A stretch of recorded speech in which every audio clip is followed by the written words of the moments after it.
Hi ವಿದ್ಯಾರ್ಥಿಗಳೇ, ನಾನು ಚಂದ್ರಕಾಂತ್ ಸದಾಶಿವ ಅರಕೇರಿ, ಸಹಾಯಕ ಪ್ರಾಧ್ಯಾಪಕರು, ವಾಣಿಜ್ಯಶಾಸ್ತ್ರ ವಿಭಾಗ, ಸರ್ಕಾರಿ ಪ್ರಥಮ ದರ್ಜೆ ಮಹಾವಿದ್ಯಾಲಯ Bailhongal.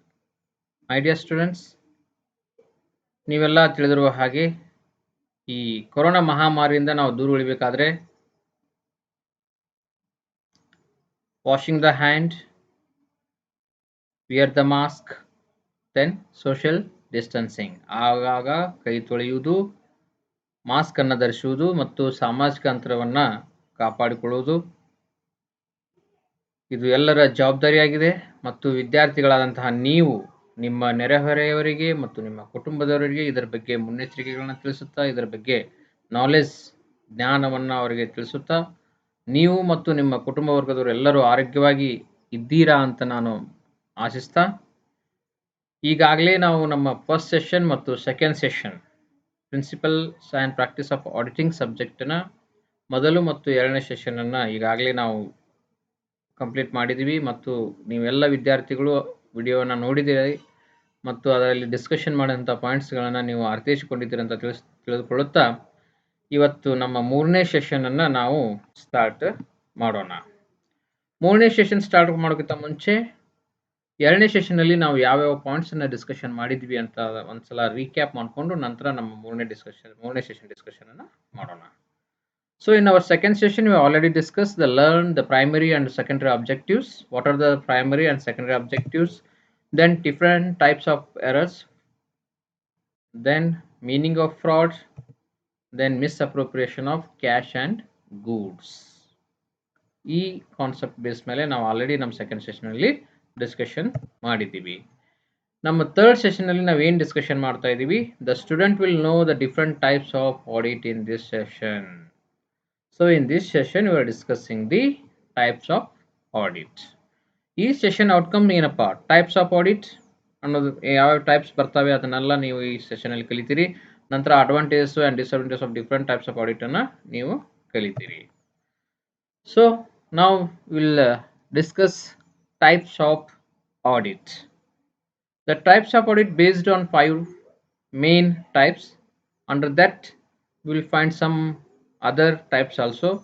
So the types are categorized like this: based on authority, based on scope, based on time, based on object, other types. Based on authority ಏನು ಬರ್ತಾವಪ್ಪ? Statutory audit, non statutory audit, internal audit. Based on scope ನಲ್ಲಿ complete audit, partial audit. Based on time ನಲ್ಲಿ continuous audit, final audit, interim audit. Based on object ನಲ್ಲಿ special audit, cost audit, management audit, service audit. Then other types ನಲ್ಲಿ balance sheet audit, occasional audit, audit in depth, cash audit, operational audit. So in next slides we'll discuss one by one. First we'll discuss based on authority. ಶಾಸನದ ಆಧಾರ ಮೇಲೆ ಲೆಕ್ಕ ಪರಿಶೋಧನೆಯ ಪ್ರಕಾರಗಳನ್ನು ನಾವು ನಮ್ಮ next session ಅಲ್ಲಿ discussion ಮಾಡೋಣ. Based on authority, in this will learn statutory audit, ಶಾಸನಬದ್ಧ ಲೆಕ್ಕ ಪರಿಶೋಧನೆ. Statutory audit is compulsory under the law. Statutory audit is compulsory under the law. In case of many undertakings, audit is made compulsory under statute. The audit of their accounts is termed as statutory audit. Scope of audit of work and all other terms are as laid down by the law.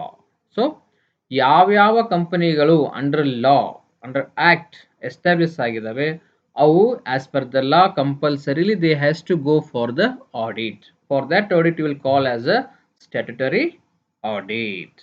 So it's a ಶಾಸನಬದ್ಧ ಲೆಕ್ಕ ಪರಿಶೋಧನೆ ಅಂತ ನಾವು ಇದಕ್ಕೆ ಕನ್ನಡದಲ್ಲಿ ಹೇಳ್ತೀವಿ. So ಈ ಶಾಸನಬದ್ಧ ಲೆಕ್ಕ ಪರಿಶೋಧನೆಯನ್ನು ಯಾರು ಕಂಡಕ್ಟ್ ಮಾಡಬಹುದು? He has to be a certified chartered accountant. Chartered accountant ಆಗಿರಲೇಬೇಕು. Then audits are compulsory in the following cases. ಈ ಸ್ಟ್ಯಾಟ್ಯುಟರಿ ಆಡಿಟ್ ಯಾವ ಸಂದರ್ಭಗಳಲ್ಲಿ ಕಂಪಲ್ಸರಿ ಅಂತ ಅನ್ನಿಸುತ್ತೆ? ಮೊದಲನೇದು, companies incorporate under the companies act 1956. ಈಗ ಕಂಪನೀಸ್ ಆಕ್ಟ್ 2013 ಆಕ್ಟ್ ನಲ್ಲಿದೆ. So under this act, what are the companies are registered? That all companies has to go for the statutory audit. Then banking companies governed by the Banking Companies Act. All banks which are covered under Banking Companies Act ಅವೆಲ್ಲನೂ ಕೂಡ compulsory statutory audit ಅನ್ನ ಮಾಡಿಸಲೇಬೇಕು. ನಂತರ insurance companies governed by the respective insurance act ಪ್ರಕಾರ ಯಾವ್ಯಾವ ಕಂಪನಿಗಳು insurance ಕಾರ್ಯಗಳನ್ನು ಮಾಡ್ತಾ ಇದ್ದಾವೆ ಅವು ಎಲ್ಲನೂ ಸ್ಟ್ಯಾಟ್ಯುಟರಿ ಆಡಿಟ್ಗೆ ಮಾಡಲೇಬೇಕು. ನಂತರ cooperative societies registered under the cooperative societies act ಇವು ಕೂಡ ಕಂಪಲ್ಸರಿ ಆಡಿಟ್ ಮಾಡಿಸಲೇಬೇಕು. ನಂತರ public and charitable trust registered under the concerned acts. Charitable trust ಇವೇನು ಟ್ರಸ್ಟ್ ಇದ್ದಾವೆ ಅವೆಲ್ಲರೂ ಕಂಪಲ್ಸರಿ ಆಡಿಟ್ ಮಾಡಿಸಲೇಬೇಕು. ನಂತರ local authorities, government undertakings and departments ಇವು ಕೂಡ ಕಂಪಲ್ಸರಿ ಸ್ಟ್ಯಾಟ್ಯುಟರಿ ಆಡಿಟನ್ನು ಮಾಡಿಸಲೇಬೇಕು. Essential of statutory audit. It is mandatory in nature. ಇದು compulsory. Nobody can escape who are registered under the act. ಅವರೆಲ್ಲರೂ ಕಂಪಲ್ಸರಿಯಾಗಿ ಸ್ಟ್ಯಾಟ್ಯುಟರಿ ಆಡಿಟನ್ನು ಮಾಡಿಸಲೇಬೇಕು. ನಂತರ audit must be conducted by qualified CA or CWA, chartered accountant ಅಥವಾ cost and work accountants ಅವರು ಮಾತ್ರ ಈ statutory ಆಡಿಟನ್ನು ಮಾಡಿಸಲೇಬೇಕು. ಬೇರೆ ಯಾರು MCOM ಮುಗಿದವರಾಗಲಿ ಅಥವಾ MBA ಮುಗಿದವರಾಗಲಿ ಈ ಆಡಿಟನ್ನು ಮಾಡಲಿಕ್ಕೆ ಬರೋದಿಲ್ಲ. He should be a qualified from chartered accountant or CWA. Then the auditor must not incur any prescribe disqualification. ಯಾವುದೇ ರೀತಿಯಾದಂತಹ ಡಿಸ್ಕ್ವಾಲಿಫಿಕೇಶನ್ ಅವರಲ್ಲಿ ಆಗಿರಬಾರ್ದು. ಇವನ್ನ ನಾವು ಮುಂದೆ qualification and disqualification of auditor ಅಂತ ನಮ್ಮ ನೆಕ್ಸ್ಟ್ ಸೆಷನ್ ಡಿಸ್ಕಷನ್ ಮಾಡ್ತೀವಿ. ಅಲ್ಲಿ you will come to know who will be disqualified for becoming an auditor ಅಂತವನ್ನು ನಾವು ಅಲ್ಲಿ ಡಿಸ್ಕಷನ್ ಮಾಡ್ತೀವಿ. ಇಲ್ಲಿ ಡಿಸ್ಕ್ವಾಲಿಫಿಕೇಶನ್ ಆದರೆ ಅವರು ಆಡಿಟರ್ ಸ್ಟ್ಯಾಟ್ಯುಟರಿ ಆಡಿಟ್ ಮಾಡಲಿಕ್ಕೆ ಆಗಂಗಿಲ್ಲ. Next, appointment of auditor is made as per the provisions of the relevant acts. As per the acts only the auditor appointment has to be done. Then it is always complete act. ಇದು ಸಂಪೂರ್ಣವಾದ ಕಾಯ್ದೆ ಆಗಿರುತ್ತೆ. ಈ ಕಾಯ್ದೆ ಪ್ರಕಾರ ನಾವು statutory ಆಡಿಟನ್ನು ಮಾಡ್ತೀವಿ. Then it enables the appointing authority to get full disclosure of material facts. ಇಲ್ಲೇನಾಗುತ್ತೆ, ಯಾರು ಅಪಾಯಿಂಟಿಂಗ್ ಅಥಾರಿಟಿ ಇರ್ತಾರೆ, ಯಾರು ಆಡಿಟರ್ನ ಅಪಾಯಿಂಟ್ ಮಾಡಿರ್ತಾರೆ ಅವರಿಗೆ ಫುಲ್ ರೈಟ್ಸ್ ಇರ್ತೈತಿ. ಅಂತಂದರೆ they have a full rights to know all the activity happened in the company related to financial accounts. So ಫೈನಾನ್ಸಿಗೆ ಸಂಬಂಧಪಟ್ಟಂತಹ ಎಲ್ಲ ಮಟೀರಿಯಲ್ ಫ್ಯಾಕ್ಟ್ಸನ್ನು ಅವರು ಅಪಾಯಿಂಟಿಂಗ್ ಅಥಾರಿಟಿಗೆ ಡಿಸ್ಕ್ಲೋಸ್ ಮಾಡಬೇಕಾಗುತ್ತೆ. ಯಾರು? ಅನ್ auditor. Then statutory audit is done by an independent person. So he is not an employee of the company. He is an independent. As a qualified chartered accountant, he is an independent person. ಸ್ವತಂತ್ರವಾದ ವ್ಯಕ್ತಿ ಆಗಿರ್ತಾನೆ ಮತ್ತು ಇವನು ಮಾತ್ರ statutory ಆಡಿಟನ್ನು ಮಾಡಬಹುದು. ಇವು essential of statutory audit. Next, what are the advantages of statutory audit? Helps in detection of errors and frauds. ಕಂಪನಿಯಲ್ಲಿ ಆದಂತಹ ತಪ್ಪುಗಳು ಮತ್ತು ಮೋಸಗಳು ಏನಾದರೂ ಆಗಿದ್ದು ಅಂತಂದ್ರೆ ಈ ಸ್ಟ್ಯಾಟ್ಯುಟರಿ ಆಡಿಟಿಂದ ನಾವು ಡಿಟೆಕ್ಟ್ ಮಾಡಬಹುದು. Then disclosure true picture of the organisation. So what is the final accounts are disclosing. ಕಂಪನಿಯಲ್ಲಿ ಏನು ನಡೀತಾ ಇದೆ ಅನ್ನೋದನ್ನು ನಾವು ಈ ಸ್ಟ್ಯಾಟ್ಯುಟರಿ ಆಡಿಟಿಂದ ತಿಳ್ಕೊಳ್ಬಹುದು. Then protects the interest of shareholders and investors. ಇಲ್ಲಿ shareholder is the owner of the companies and investors are investing some amount in the companies. So our interest ಏನಿದೆ, ಕಂಪನಿ ಯಾವ ರೀತಿ ನಡೀತಾ ಇದೆ, whether the company is running in a good condition or in bad condition, whether you have to invest in that company or not ಅನ್ನೋದನ್ನು ತಿಳಿದುಕೊಳ್ಳಲಿಕ್ಕೇನು ಈ statutory audit share ಹೋಲ್ಡರ್ಸ್ಗೆ ಮತ್ತು ಇನ್ವೆಸ್ಟರ್ಗೆ help ಮಾಡ್ತೈತಿ. Then useful to creditors, bankers, investors, dealers, government, etc. as they come to know the true financial position of the company. Note, creditors who is selling the materials to the companies, bankers who are providing the loan to the company, investors who are investing in the company, government is also very much interested to get the tax benefits, getting the tax income. So for them also this statutory audit will help them to know how the company is running, how the company is performing. So company ಯಾವ ರೀತಿ performance ಮಾಡ್ತಾ ಇದೆ, whether they are running, other they sales is very good, ಅವ್ರ profit ಚೆನ್ನಾಗಿ earn ಮಾಡ್ತಾ ಇದ್ದಾರೆ, ಅಂತ ತಿಳಿದುಕೊಳ್ಳಲಿಕ್ಕೂ ನಾವೇನು ಮಾಡ್ತೀವಿ, ಈ ಸ್ಟ್ಯಾಟ್ಯುಟರಿ ಆಡಿಟ್ ಹೆಲ್ಪ್ ಮಾಡ್ತೈತಿ.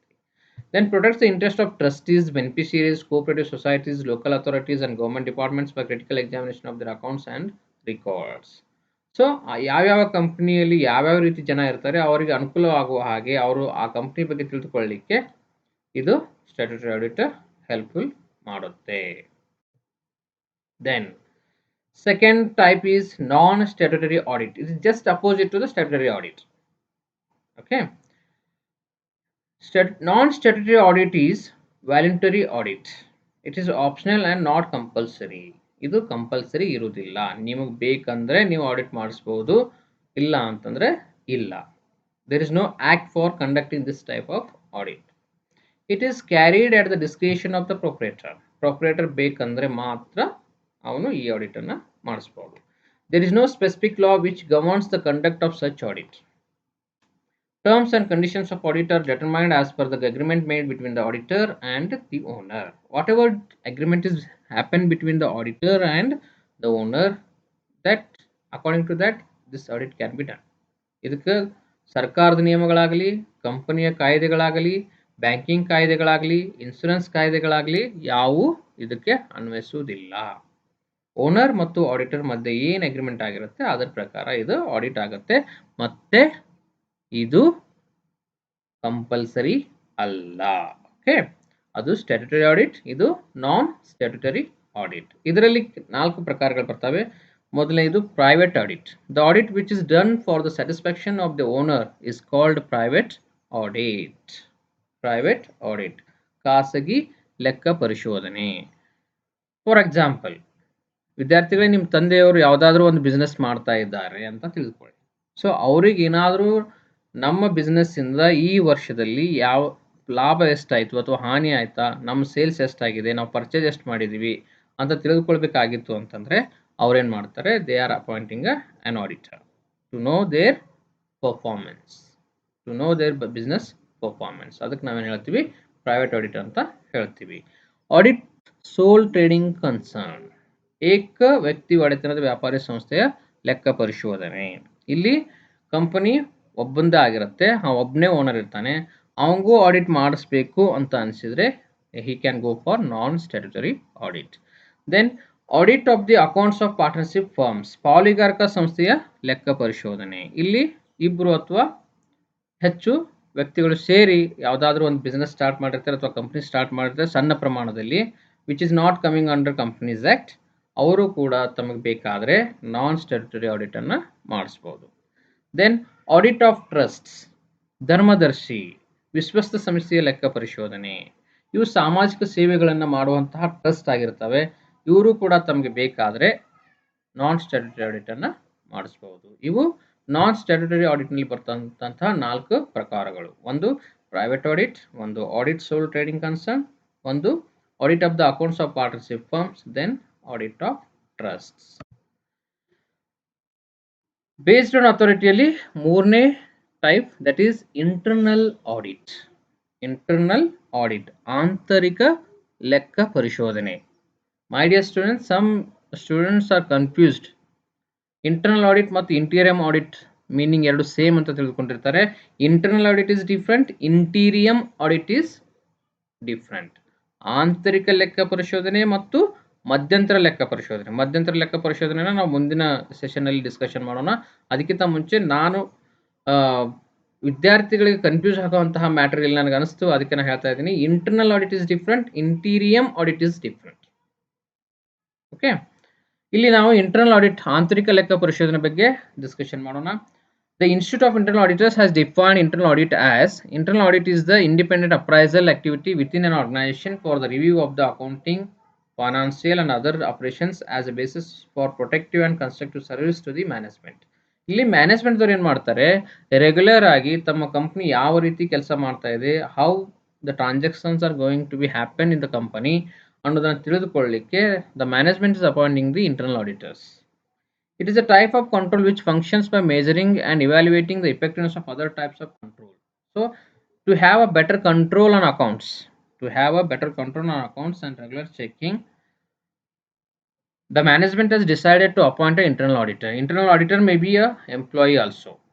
So when I was working in Grasim and Hindalco Industries Limited, there you have find that the internal auditors.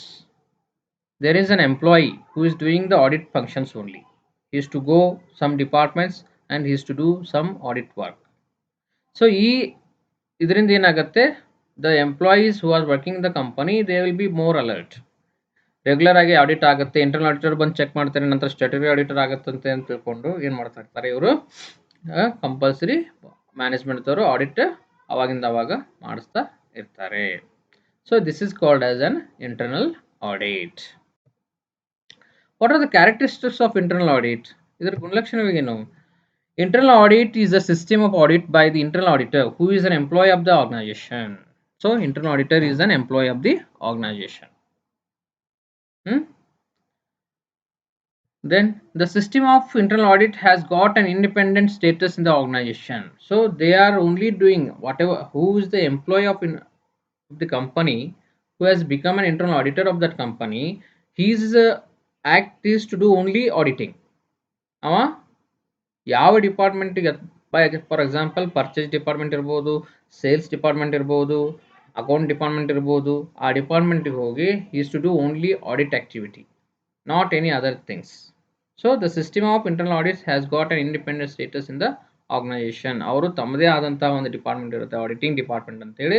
ಅವರು ತಮ್ಮದೇ ಆದಂಥ ಇಂಡಿಪೆಂಡೆಂಟ್ ಸ್ಟೇಟಸ್ ಆರ್ಗನೈಸೇಷನಲ್ಲಿ ಇರುತ್ತೆ. Internal audit is totally free from the managerial or executive functions. So they are independent. ಅಲ್ಲಿ ಹೇಳಿದ್ವಿ ನಾವು ಎರಡನೇ ಪಾಯಿಂಟ್ನಲ್ಲಿ ಏನು ಡಿಸ್ಕಷನ್ ಮಾಡಿದ್ವಿ, ಇಂಡಿಪೆಂಡೆಂಟ್ ಸ್ಟೇಟಸ್. ಅವರು ಎಕ್ಸಿಕ್ಯೂಟಿವ್ ಫಂಕ್ಷನ್ಸ್ ಯಾವುದೇ ರೀತಿಯಾದಂಥ ಮ್ಯಾನೇಜ್ಮೆಂಟಿಗಾಗಲಿ ಅಥವಾ ಎಕ್ಸಿಕ್ಯೂಟಿವ್ಗಾಗಲಿ ಅವರು ಫ್ರೀ ಆಗಿರ್ತಾರೆ. ಅವ್ರು they have a rights to do the audit. ಅವ್ರಿಗೆ ಏನೇನು ಇನ್ಫಾರ್ಮೇಷನ್ ಬೇಕಾಗುತ್ತೆ, they can ask to the management also, they can ask to the executives also. So they are free, they have a independence. It maintains its regular watch and constant review over the accounting and financial matters. So regular agi, because he is also an employee of the company, so regularly he is checking the accounts, whatever transactions are happening in the company. So regularly he is watching that. So there will be a more control on mistakes. ಈ frauds ಮತ್ತು errors ಆಗುವಂತಹ ಚಾನ್ಸಸ್ಗಳು ಈ internal audit ಸಿಸ್ಟಮ್ನಲ್ಲಿ ಬಹಳ ಬಹಳ ಬಹಳ ಕಡಿಮೆ ಆಗಿರ್ತವೆ. Then what are the objectives of internal audit? To verify the accuracy of the records. ಈ ಇಂಟರ್ನಲ್ ಆಡಿಟರ್ ಅಬ್ಜೆಕ್ಟಿವ್ಸ್ ಏನು, ಉದ್ದೇಶ ಏನು? ಟು ವೆರಿಫೈ ದ ಅಕ್ಯುರಸಿ, ಸತ್ಯವನ್ನ ಅಥವಾ ಅಕ್ಯುರಸಿ ಎಷ್ಟು ಅಕ್ಯುರೇಟ್ ಆಗಿ ರಿಕಾರ್ಡ್ಸ್ನ ಮೇಂಟೈನ್ ಮಾಡಿದ್ದಾರೆ ಅನ್ನೋದನ್ನ ತಿಳಿದುಕೊಳ್ಳಿಕ್ಕೆ. To ensure that the transactions have a proper authority. So whatever transactions happen, it is through one proper challan. ಆ ಅಥರೈಸ್ಡ್ ಪರ್ಸನ್ ಮುಖಾಂತರನೇ ಆ ಟ್ರಾನ್ಸಾಕ್ಷನ್ ಆಗಿದ್ದಾವೆ ಅನ್ನೋದನ್ನ ನಾವಿಲ್ಲಿ ಕಂಡುಕೊಳ್ಬಹುದು. To facilitate prevention and detection of frauds and errors. ಈ internal audit ಸಿಸ್ಟಮ್ನಲ್ಲಿ ನಾವೇನು ಮಾಡ್ತೀವಿ, you can prevent, detect the frauds and errors. ತಪ್ಪು ಮತ್ತು ಮೋಸಗಳನ್ನು ನಾವು ಈಸಿಲಿಯಾಗಿ ಕಂಡುಹಿಡಿಬೋದು ಮತ್ತು ಆಗದ ರೀತಿಯಲ್ಲಿ ನಾವು ನೋಡ್ಕೊಳ್ಬೋದು. To ensure that purchase and sale of fixed asset is authorised. ಇಲ್ಲೇನಾಗುತ್ತೆ, ಫಿಕ್ಸ್ಡ್ ಅಸೆಟ್ ಏನಾದರೂ ಪರ್ಚೇಸ್ ಮಾಡಿದ್ದಾಗಿರಲಿ ಅಥವಾ ಅದನ್ನು ಸೇಲ್ಸ್ ಮಾಡಿದ್ದಾಗಲಿ, ಅದು ಅಥರೈಸ್ಡ್ ಪರ್ಸನ್ನಿಂದ ಸೈನ್, ಸಿಗ್ನೇಚರ್ ಎಲ್ಲ ಆಗಿದೆ ಮತ್ತು ಡಾಕ್ಯುಮೆಂಟೇಷನ್ ಎಲ್ಲ ಕರೆಕ್ಟ್ ಮೇಂಟೈನ್ ಮಾಡಿದ್ದಾರೆ, ಅದ್ರ ವ್ಯಾಲ್ಯೂಯೇಷನ್ ಎಲ್ಲ ಕರೆಕ್ಟ್ ಆಗಿದೆ ಅಂತ ತಿಳಿದುಕೊಳ್ಳಿಕ್ಕೂ ನಾವೇನು ಮಾಡ್ತೀವಿ, ಇಂಟರ್ನಲ್ ಆಡಿಟನ್ನು ಮಾಡಿಸ್ತೀವಿ. To improve the system of internal check ಅನ್ನೋ ಸಿಸ್ಟಮನ್ನು ನಾವು ಇಂಪ್ರೂವ್ಮೆಂಟ್ ಮಾಡಲಿಕ್ಕೂ ನಾವು ಇಂಟರ್ನಲ್ ಆಡಿಟ್ ಸಿಸ್ಟಮನ್ನು ಫಾಲೋ ಮಾಡ್ತೀವಿ. To examine the protection given to fixed assets. Fixed asset ಕಾಪಾಡಿಕೊಳ್ಳಿಕ್ಕೆ ಅವಕ್ಕನ್ನು ಯಾವ ರೀತಿ ನಾವು ಸೇಫ್ ಗಾರ್ಡ್ ಮಾಡ್ತಾ ಇದ್ದೀವಿ ಅಂತ ನೋಡ್ಕೊಳ್ಳಿಕ್ಕೂ ನಾವು ಇಂಟರ್ನಲ್ ಆಡಿಟಿಂದ ಹೆಲ್ಪ್ ಆಗುತ್ತೆ. Then to make investigation for management ಏನಾದರೂ ಯಾವುದಾದ್ರೂ ಡಿಪಾರ್ಟ್ಮೆಂಟ್ ಮೇಲೆ ಡೌಟ್ ಬಂತು ಅಂತಂದ್ರೆ, if they required any investigation for that department, ಅವಾಗೂ ಏನಾಗುತ್ತೆ, ಮ್ಯಾನೇಜ್ಮೆಂಟು ಇಂಟರ್ನಲ್ ಆಡಿಟರ್ಗೆ ಹೇಳ್ತಾರೆ. ಇಂಟರ್ನಲ್ ಆಡಿಟರ್ ಏನು ಮಾಡ್ತಾರೆ, ಅವ್ರು ಹೋಗಿ ಆ ಡಿಪಾರ್ಟ್ಮೆಂಟ್ ಬಗ್ಗೆನೇ ಆಡಿಟನ್ನು ಮಾಡ್ಬೋದು. To review the entire system of working and make it more effective. Entire system more effective ಮಾಡಲಿಕ್ಕೂ ಈ ಇಂಟರ್ನಲ್ ಆಡಿಟ್ ಹೆಲ್ಪ್ ಮಾಡುತ್ತೆ. ಯಾಕಪ್ಪ ಅಂತಂದರೆ, ರೆಗ್ಯುಲರ್ ಆಗಿ ಆಡಿಟ್ ಆಗ್ತಾ ಇರೋದ್ರಿಂದ other employees also will become an aware. If they done any mistake, immediately they will caught by the internal auditor. That's why the system will become more effective. Next, based on scope, ವ್ಯಾಪ್ತಿಯ ಆಧಾರದ ಮೇಲೆ ನಾವು ಈ ಲೆಕ್ಕ ಪರಿಶೋಧನೆ ಪ್ರಕಾರಗಳನ್ನು divide ಮಾಡಿದ್ದೀವಿ. ಅವು ಯಾವ್ಯಾವ ಅಂತ ನಾವು ಈ ಸ್ಲೈಡ್ನಲ್ಲಿ ಡಿಸ್ಕಷನ್ ಮಾಡೋಣ. On the basis of scope of the audit is classified as follows. One is complete audit. ಸಂಪೂರ್ಣವಾದ ಲೆಕ್ಕ ಪರಿಶೋಧನೆ. Complete audit. In this audit, the auditor is required to check each and every transaction. See students, in complete audit, the auditor is checking each and every transaction, total, then balance, then books of accounts with the help of the relevant vouchers, then documents, then correspondence, etc. It is said to be complete audit. Under complete audit, nothing is to be left from checking by an auditor. ಈ complete audit ಅಂದ್ರೆ ಏನಪ್ಪಾ, ಎಲ್ಲ transactions ಆ financial ಇಯರ್ನಲ್ಲಿ ಯಾವ್ಯಾವ್ದು accounting transactions ಆಗಿದ್ದಾವೆ, ಅದಕ್ಕೆ ಸಂಬಂಧಪಟ್ಟಂಥ vouchers ಏನೇನಿದ್ದಾವೆ, what are the documents, correspondence ಏನಾಗಿದ್ದಾವೆ, all everything the auditor is checking. ಯಾವುದೇ ಟ್ರಾನ್ಸಾಕ್ಷನ್ನ ಬಿಡುವುದಿಲ್ಲ. ಆಲ್, ಅವು 1000 ಟ್ರಾನ್ಸಾಕ್ಷನ್ ಆಗಿರ್ಬೋದು, 1000 ಸೇಲ್ಸ್ ಇನ್ವಾಯ್ಸಸ್ ಇರ್ಬೋದು, 1000 ಪರ್ಚೇಸ್ ಇನ್ವಾಯ್ಸಸ್ ಇರ್ಬೋದು. So all invoices will be thoroughly checked by the auditor. So it is called as a complete audit. ಸಂಪೂರ್ಣವಾದ ಲೆಕ್ಕ ಪರಿಶೋಧನೆ. ನಂತರ partial audit. So it is just opposite to the complete audit. ಈ partial audit ಭಾಗಶಃ ಲೆಕ್ಕ ಪರಿಶೋಧನೆಯಲ್ಲಿ ಏನು ಮಾಡ್ತಾರೆ? In this type of audit, the auditor is not required to examine all the books of accounts. Only part of the accounts or some transactions as desired by the client may be scrutinized. ಇಲ್ಲಿ ಏನಾಗುತ್ತೆ, partial ಆಡಿಟ್ನಲ್ಲಿ sample basis ಮೇಲೆ ಅಥವಾ client ಯಾವ department audit ಮಾಡಂದಿರ್ತಾನೆ ಅದನ್ನ ಮಾತ್ರ ಇಲ್ಲಿ ಏನು ಮಾಡ್ತಾರೆ, ಆಡಿಟರ್ಸ್ ಆಡಿಟ್ ಮಾಡ್ತಾರೆ. It is called as A partial audit. ಕನ್ನಡದಲ್ಲಿ ನಾವು ಇದಕ್ಕೆ ಏನು ಹೇಳ್ತೀವಿ, ಭಾಗಶಃ ಲೆಕ್ಕ ಪರಿಶೋಧನೆ ಅಂತ ನಾವು ಹೇಳ್ತೀವಿ. So my dear students, in this session we have discussed types of audit based on authority and based on scope. ಈ ಎರಡು ಪ್ರಕಾರದ ಲೆಕ್ಕ ಪರಿಶೋಧನೆಯನ್ನು ನಾವು ಈ ಸೆಷನ್ ಅಲ್ಲಿ ಡಿಸ್ಕಷನ್ ಮಾಡಿದ್ವಿ. ನಮ್ಮ ಮುಂದಿನ ಸೆಷನ್ ನಲ್ಲಿ ನಾವು ಉಳಿದ ಲೆಕ್ಕ ಪರಿಶೋಧನೆ ಪ್ರಕಾರಗಳನ್ನು ನಾವು ನೋಡ್ಕೊಳ್ಳೋಣ. ಅದಕ್ಕಿಂತ ಮುಂಚೆ ಈ ಸೆಷನ್ಗೆ ಸಂಬಂಧಪಟ್ಟಂತಹ ಮಲ್ಟಿಪಲ್ ಚಾಯ್ಸ್ ಕ್ವಶನ್ಸ್ ಅನ್ನು ನಾವು ನೋಡೋಣ. My dear students, shall we go for first question? Yes. Audit can be conducted by whom? ಯಾರು ಆಡಿಟ್ ಮಾಡಬಹುದು? Company manager, chartered accountant, director or chairman? Yes, you are right. The answer is chartered accountant. Very good. So we will move to next question. Statutory audit is mandatory in nature, not mandatory in nature, both A and B, none of the above. My dear students, statutory audit is a, yes, you are right, that is mandatory in nature. Very good, your answer is correct. Next, third question, which audit is not based on authority? ಈ ಕೆಳಗೆ ಕೊಟ್ಟಂತಹ ಆಪ್ಷನ್ಗಳಲ್ಲಿ based on authority ಯಾವುದು audit ಅಲ್ಲ? ಒಂದು statutory audit, ಒಂದು internal audit, ಒಂದು partial audit, ಇನ್ನೊಂದು non statutory audit. So your answer will be partial audit. The partial audit is not based on authority. It is based on scope. Our fourth question. Internal auditor who is an employee of the organization, whether is it is true or false? Your option A true or option B false? Yes, the answer is true. The internal auditor is an employee of the organization. He is not an outsider. But the statutory auditor is an outsider of the audit employee. He is not an employee of the company. He is a outside. It's an independent person. So ಆದರೆ internal auditor ಏನಾಗಿರ್ತಾರೆ, ಇವರು employee of the organisation ಆಗಿರ್ತಾರೆ. Next our fifth question. The auditor is required to check each and every transaction, total balance, books of accounts with the help of relevant vouchers, documents, correspondence, etc. It is said to be. Your options are internal audit, statutory audit, complete audit, or partial audit? Yes, your answer is complete audit. The answer is, this is the meaning of the complete audit. ಇಲ್ಲಿ complete audit ಏನು ಮಾಡ್ತಾರೆ, auditor ಎಲ್ಲ transaction ಥೆರೋಲಿ check ಮಾಡ್ತಾರೆ. So study outcome of this session: types of audit based on authority and scope you have learned, meaning of different types of audit and its advantages and disadvantages you have learned in this session. In our next session we will discuss other 3 types of audits. Thank you very much.